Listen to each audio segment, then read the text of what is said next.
안녕하세요. 여러분이 보내주신 자료들을 함께 깊이 파헤쳐 볼 시간입니다. 와, 오늘 자료들은 정말 다채롭네요. 첫 장엔 IMF 위기 때나 보던 환율이 찍혀 있고, 다음 장엔 테일러 스위프트가 딥페이크 사기에 휘말렸다는 기사가 있고, 또 넘기니까 웬 프로배구 경기 결과가 정말 종잡을 수가 없습니다. 네, 그렇죠. 마치 정리되지 않은 서랍 속을 들여다보는 기분이죠. 하지만 이런 혼돈 속에서 오히려 시대의 중요한 흐름을 발견할 수 있습니다. 겉보기엔 제각각인 이 정보들이 사실은 하나의 거대한 질문, 바로 이 불확실한 세상에서 어떻게 안전판을 마련할 것인가, 이 질문을 향해 있다는 점이 흥미롭습니다. 아, 안전판. 그 키워드로 보니까 조금씩 그림이 보이는 것 같기도 하네요. 좋습니다. 그럼 오늘 저희의 임무는 바로 이 흩어진 정보의 조각들로 그 큰 그림을 한번 완성해 보는 겁니다. 이 뉴스들이 오늘 우리의 금융 환경과 위험에 대해 대체 뭘 말하고 싶은 건지 그 숨은 맥락을 함께 추적해 보죠. 그럼 가장 충격적인 숫자부터 시작해 볼까요? 네, 그러시죠.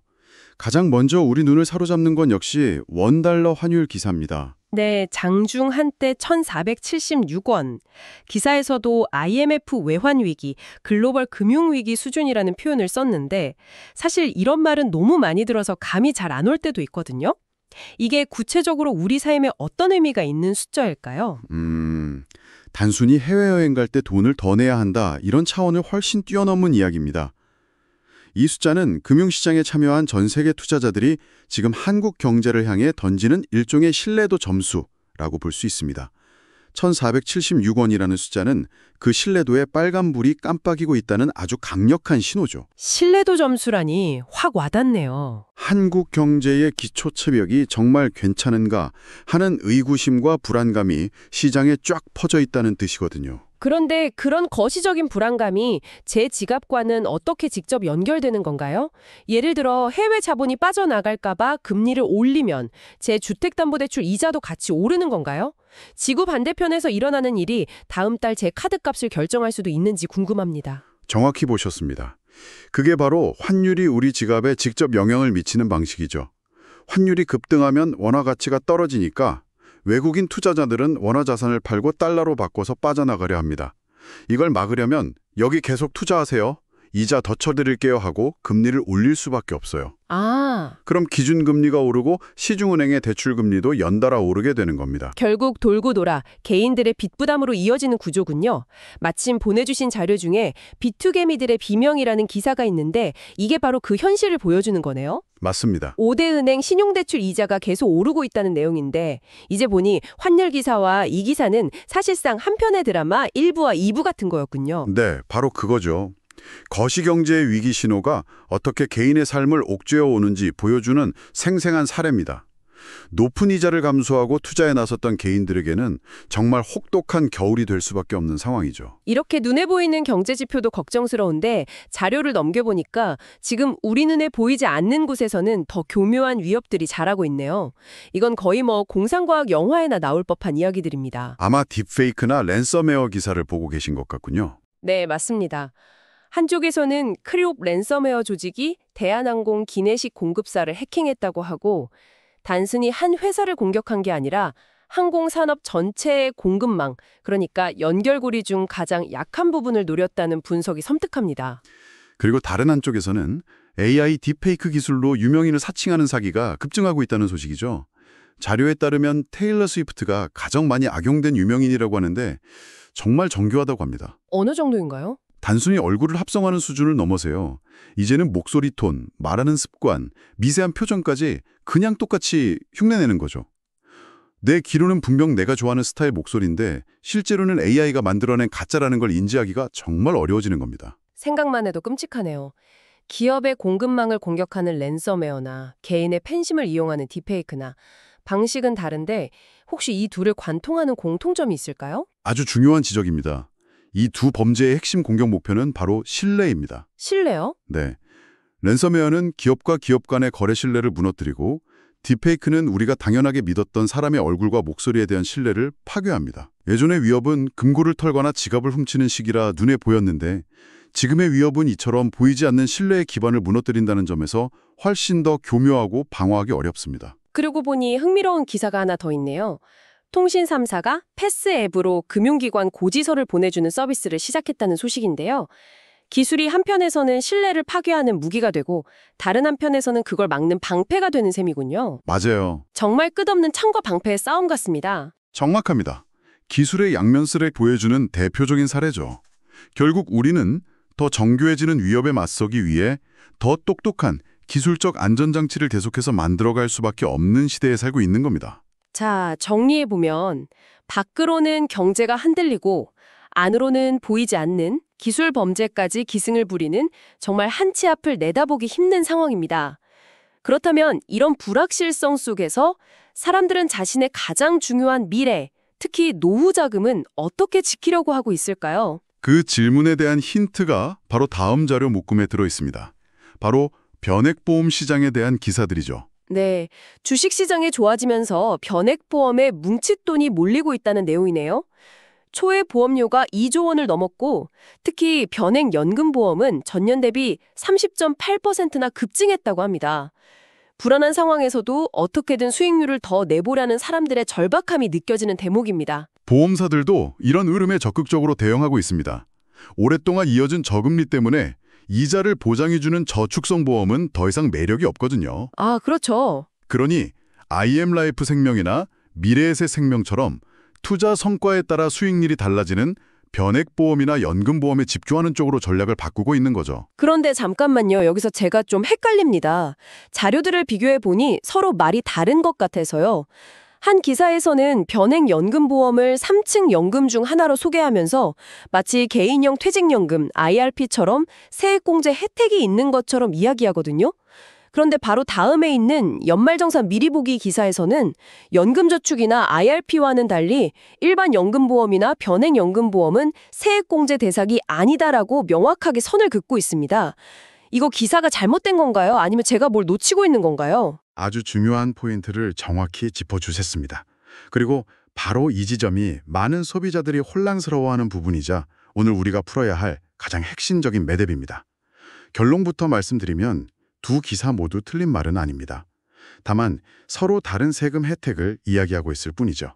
다른 세금 혜택이요? 네, 우리가 흔히 연말정산 때 돌려받는다고 말하는 세액공제는 내가 낸 보험료나 저축액의 일정 비율만큼을 내야 할 세금에서 직접 깎아주는 겁니다. 네네. 이건 연금저축과 IRP에만 해당됩니다. 반면 변액연금보험이 내세우는 혜택은 세액공제가 아니라 비과세입니다. 아, 비과세. 10년 이상 유지할 경우 나중에 연금을 받을 때 투자로 불어난 수익 전체에 대해 세금을 한 푼도 매기지 않겠다는 거죠. 또 운용하는 동안에도 수익에 대한 세금을 계속 밀어주는 과세 이연 효과도 있고요. 아, 그러니까 하나는 낼 때마다 세금을 깎아주는 세액공제 상품이고 다른 하나는 나중에 찾을 때 수익에 대한 세금을 면제해주는 비과세 상품이라는 거군요. 이걸 제대로 구분하지 못하면 엉뚱한 기대를 하고 가입할 수도 있겠네요. 바로 그겁니다. 2012년에도 변액연금 수익률 논란이 크게 있었던 만큼 이 상품은 구조를 정확히 이해하고 장기적인 관점에서 접근하는 것이 무엇보다 중요합니다.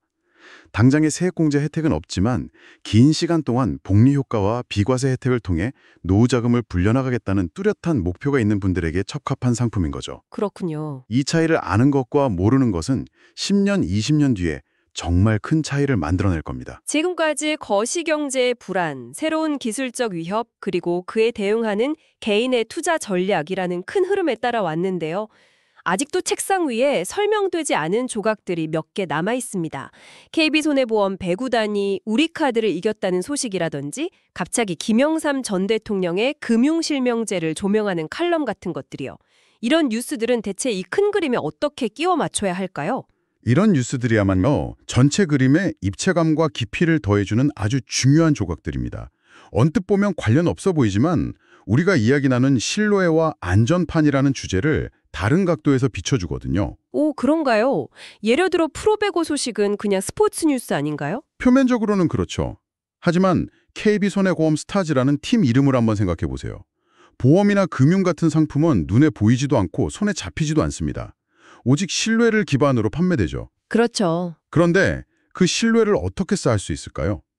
바로 이런 스포츠팀 후원을 통해 대중에게 KB라는 브랜드를 꾸준히 노출시키고 친숙하고 긍정적인 이미지를 구축하는 겁니다.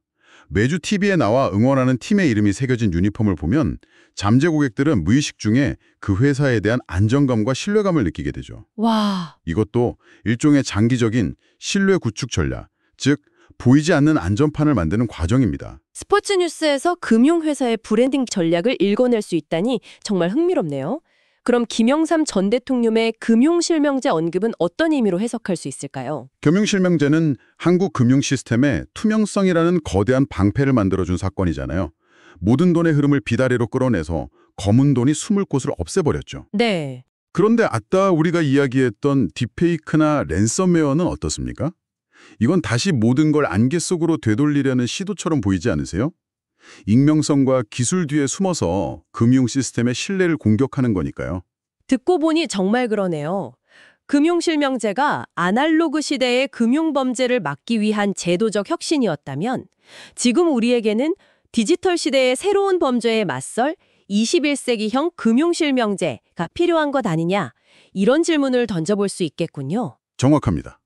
그게 블록체인 기술이 될지 더 강력한 AI 감시 시스템이 될지는 모르겠지만 과거의 혁신을 통해 현재의 문제를 진단하고 미래의 해법을 고민하게 만든다는 점에서 매우 의미 있는 자료입니다. 마지막으로 남은 기사가 하나 있습니다. 사회연대경제 예산은 투자라는 제목의 컬럼인데요. 지역 돌봄 시스템에 투자하는 것이 결국 미래의 건강보험 지출을 줄이는 효과를 낳는다는 주장입니다. 이것도 안전판과 관련이 있을까요? 물론입니다. 지금까지 우리가 논의한 안전판이 주로 개인, 그러니까 변액연금이나 기업의 사이버 보안, 국가의 환율 방어 차원의 것이었다면 이 기사는 사회 차원의 안전판을 이야기하고 있습니다. 아, 사회 차원. 네. 당장 돈이 드는 것처럼 보이지만 공동체의 건강과 안정을 위해 미리 투자하는 것이 장기적으로는 더 큰 비용을 막는 가장 효과적인 방법이라는 거죠. 이건 우리가 위험을 관리하는 관점을 개인의 손익 계산을 넘어 사회 전체의 장기적 안정성으로 확장시켜주는 중요한 메시지를 던집니다. 아, 정말 놀랍네요. 정리해 보겠습니다. 우리는 오늘 1,476원이라는 환율 숫자에서 시작해서 딥페이크와 랜섬웨어라는 보이지 않는 위협을 살펴봤습니다. 또 이런 불확실성 속에서 사람들이 변액연금으로 미래를 준비하는 모습과 그 안에 숨겨진 복잡한 세금 혜택의 진실까지 파헤쳐봤고요. 심지어 전혀 상관없어 보이던 배구 경기 결과와 역사 속 금융제도 이야기에서도 현재를 읽는 단서를 찾아냈습니다. 오늘 우리가 살펴본 모든 자료를 꿰뚫는 하나의 키워드는 역시 불확실한 세상 속에서 각자의 안전판을 찾으려는 노력이라고 할 수 있겠습니다. 정부는 거시경제라는 안전판을 지키려 하고 기업은 사이버 공격으로부터 신뢰라는 안전판을 지키려 하며 개인은 변액연금 같은 금융상품으로 노후라는 안전판을 만들려고 하죠. 그리고 사회는 공동체 돌봄이라는 더 큰 안전망을 이야기하고 있고요. 네, 맞습니다. 모두 각자의 위치에서 다가오는 위험을 관리하고 조금이라도 더 안정적인 미래를 만들려는 필사적인 시도들입니다. 결국 모든 것은 연결되어 있었습니다. 흩어져 있던 정보 조각들이 안전판이라는 하나의 단어로 완벽하게 꿰어지는 느낌입니다. 그럼 마지막으로 이 논의를 바탕으로 여러분께서 스스로 더 깊이 생각해 보실 만한 질문을 하나 던져드리며 마무리하겠습니다. 네, 오늘 우리는 기술이 딥페이크 같은 새로운 위험을 만들기도 하지만 패스앱처럼 새로운 보안 수단을 제공하기도 한다는 양면성을 확인했습니다. 앞으로 인공지능은 자동 투자 관리부터 금융사기 예측까지 우리 금융생활 전반에 훨씬 더 깊숙이 들어오게 될 겁니다. 여기서 여러분이 한번 곱씹어 보셨으면 하는 질문은 이겁니다. 금융 안전을 위해 우리가 점점 더 기술에 의존하게 되는 것이 어느 순간 그 의존성 자체로 또 다른 거대한 위험이 될 수는 없을까? 이 질문에 대한 고민을 남겨드리며 오늘 심층 분석을 마치겠습니다.